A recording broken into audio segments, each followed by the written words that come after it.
අද මම ඔයාලට කියලා දෙන්නන්නේ ලේසියෙන්ම රසම රස ක්‍රීම් කැරමල් එකක් හදාගන්න කොහොමද කියලා. ඉතින් මේක මාරම රස ඩෙසර්ට් එකක්.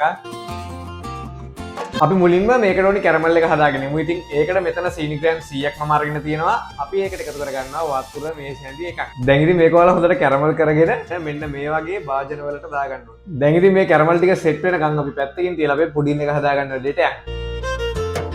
මම මේ පුඩින් එකට සම්පූර්ණ බිත්තර 4ක් පාවිච්චි කරනවා. මම මේකට ෆ්‍රෙෂ් මිල්ක් වලින් මිලිලීටර් 350ක් විතර දාගන්නවා. කන්ඩෙන්ස් මිල්ක් එහෙම නැත්නම් ටින්කිරි ග්‍රෑම් 190ක් අපි මේකට දාගන්නවා.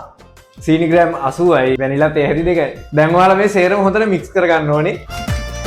හරි මේ වෙද්දි අපේ කැරමල් එකත් ගානටම සෙට් වෙලා තියෙන්නේ. දැන් අපි මේ වගේ ජොග්ගුවකට මේ හදාගත්ත පුඩින් මික්ස් එක දාගන්න ඕනේ. ඊට පස්සේ මේ විදිහට පෙරලා දාගන්න ඕනේ. දැන් අපි මේ වගේ ෆොයිල් කොලයකින් මේ කප් එකින් එක වහගන්න ඕනේ.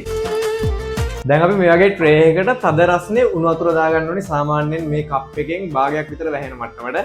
ඊට පස්සේ දැන් අපි මෙන්න මේ කප් අරගෙන මේ ට්‍රේ එකෙන් තියාගන්න ඕනේ. හරි දැන් ඔයාලට තියෙන්නේ මේක සෙල්සියස් අංශක 180 විනාඩි 40ක් 45ක් විතර මේ වගේ බෝට බාත් ක්‍රමයට ස්ටීම් කරගන්න. ඔන්න දැන් නම් අපි පුඩින් ටික අපි ගානට ස්ටීම් කරගෙන තියෙන්නේ. දැන් අපි මේ හදාගත්ත ක්‍රීම් කැරමල් ටික අපි හොඳට ෆ්‍රිජ් එකේ දාලා කූල් කරගන්න ඕනේ.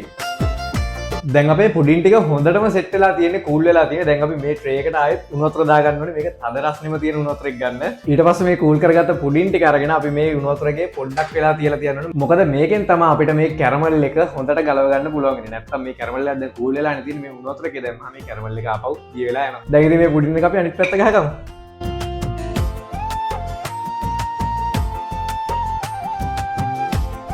පර්ෆෙක්ට්. පට්ටම රසයි.